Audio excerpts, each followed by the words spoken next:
मेरा नाम संतोष है। मैं यूपी का रहने वाला हूँ। आज मैं जो आपको कहानी सुनाने जा रहा हूँ, ये आज से कुछ साल पहले मेरे साथ घटित हुई थी। बात करीब 6 साल पहले की है। तब मैं करीब 17 साल का होऊंगा। मैं और मेरा परिवार अपनी नानी के यहाँ छठ पूजा में गए हुए थे। मेरी नानी के यहाँ छठ पूजा एक महापर्व जैसे बनाया जाता है, तो हमारे घर पे भी छठ पूजा की तैयारियां ही चल रही थी।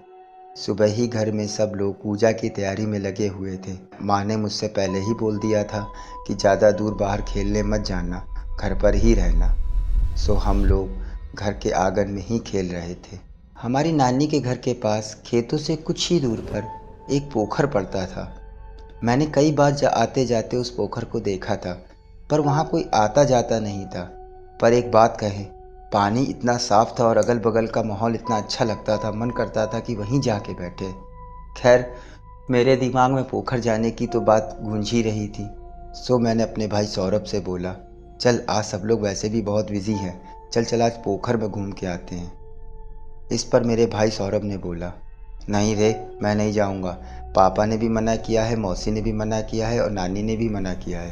कहते हैं कि वहाँ पे कोई जल पिशाचनी रहती है, मैं तो नहीं जाऊंगा। इस बात पे मैं कस के हंसा और बोला, ना जल पिशाचनी होती है ना कोई भूत, ये सब डराने के लिए बोला गया है। मैं तो जा रहा हूँ अकेले, और सुन, किसी को बताइयो ना, अगर तूने बताया तो समझ लेना अच्छा नहीं होगा। मैं सबसे नज़र बचाकर पोखर के पास पहुँच गया। उस टाइम करीब 3:30 बजे होंगे। मैं पोखर के आसपास टहलने लगा। इतना साफ पानी आज तक मैंने कभी नहीं देखा था। वहाँ की ठंडी ठंडी हवा और पोखर का साफ पानी देखकर मेरा मन हुआ, चलो इसमें आज नहा लेते हैं। सो मैंने धीरे से कपड़े उतारे और पोखर में घुस गया नहाने के लिए। अभी मैंने नहाना ही स्टार्ट किया होगा, अचानक से मुझे लगा जैसे पानी के अंदर चारों तरफ मेरे कोई घूम रहा है। तभी अचानक से मेरे पैर के पास से कोई चीज़ छू कर निकली। वैसे पानी बहुत साफ था और नीचे तक सब साफ दिख रहा था। मैंने कई बार घूम घूम के देखा, नीचे ना कोई जानवर था ना कुछ था। अब मुझे हल्का सा डर लगने लगा, क्या हो सकता है। मैं दौड़ के बाहर आया। अभी आके बाहर खड़ा ही हुआ होऊंगा, एक औरत मटका लिए पानी लेकर मेरे सामने आ रही थी। वो सीधे मेरे पास आके बोली, क्यों रे, क्या हुआ, इतना डरा हुआ क्या है, पानी में कुछ देख लिया क्या। ये सुनकर मुझे बड़ा अजीब सा लगा।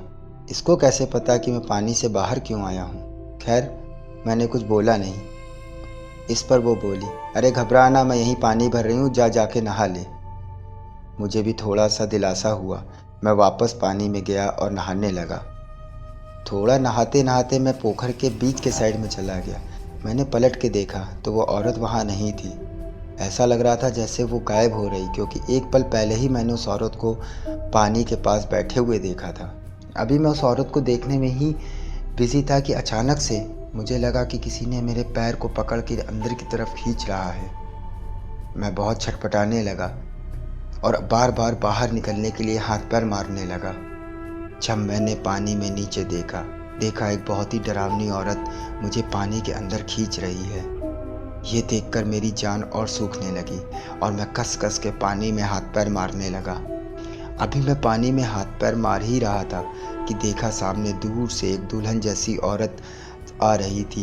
वो पहले तो पोखर के पास आई और छठ पूजा का सामान साइड में रखकर कुछ पूजा करने लगी। उस औरत को देख के लगा जैसे कोई देवी ही सामने आ गई हो। मैंने डूबते डूबते देखा, उसने अपना लोटा उठाया और पानी भरकर उसमें सूर्य भगवान को जल अर्पण करने लगी। और जैसे ही जल पोखर में गिरा, अचानक से मैं आज़ाद हो गया। मैं वापस ऊपर आया और नीचे की तरफ देखा तो अब वहाँ कोई नहीं था। मैं जल्दी जल्दी तैरकर बाहर की तरफ आया और उस औरत के पास आके बोला, आज आप ना आती तो मेरी जान ही चली जाती चाची। इस पर वो देख के मुस्कुराई और ऐसा लगा जैसे कोई देवी स्वरूप मेरे सामने खड़ी हो। उन्होंने बस इतना कहा, ये लो बेटा छठ का प्रसाद, और आज के बाद कभी इस पोखर के पास भी मत आना। मैंने कुछ ज़्यादा नहीं बोला, प्रसाद लिया और सीधा कपड़े पहन के दौड़ के अपने घर पे आया। अपनी माँ को और नानी को सारी बात बताई। उन्होंने कहा, बेटा मेरी आज पूजा सफल हो गई, क्योंकि जो तुम्हें बचाने आई थी वह स्वयं छठ मैया ही आई थी। माँ ने बोला, वैसे भी यहाँ पे औरतें 5:30 के बाद ही छठ पूजा करने जाती हैं।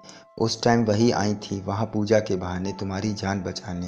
बाद में मेरी नानी ने रात को बताया, घर के पास एक औरत रमुइया रहती थी। अजीब तरह की औरत थी। आए दिन उसके अपने पति से लड़ाई होती रहती थी। एक दिन अचानक हम लोगों को खबर मिली कि रमुइया पोखर में डूबकर मर गई है। उसके कुछ दिन के बाद उसका पति और पति के भाई की मौत भी पोखर में ही डूब के हुई। गांव का एक लड़का जो अक्सर पोखर पे जाके बैठता था, उसने देखा कि वहाँ पे एक औरत दिखाई देती है, कभी पानी भरते कभी नहाते हुए, जबकि पोखर में तो कोई उसके सिवा जाता ही नहीं था। उसके अगले ही दिन उस लड़के की लाश भी पोखर में मिली। उसके बाद से लोगों ने वहाँ जाना ही बंद कर दिया। एक दो बार लोगों ने उस औरत को ज़रूर देखा, पर सब लोग समझ चुके थे कि वो एक जल पिशाचनी बन गई है। इतना सुनते ही मैं समझ गया, पहले वाली जो औरत मुझे दिखी थी वो जल पिशाचनी ही थी। खैर, छठ मैया के कारण आज मैं बच गया। अब मैं कोई भी ऐसी उल्टी सीधी जगह नहीं जाता हूँ। तो दोस्तों, ये थी आज की हमारी कहानी। अगर अच्छी लगी हो तो सब्सक्राइब करें, लाइक करें और अपनी फैमिली और फ्रेंड्स में शेयर ज़रूर करें। Thanks for watching my video.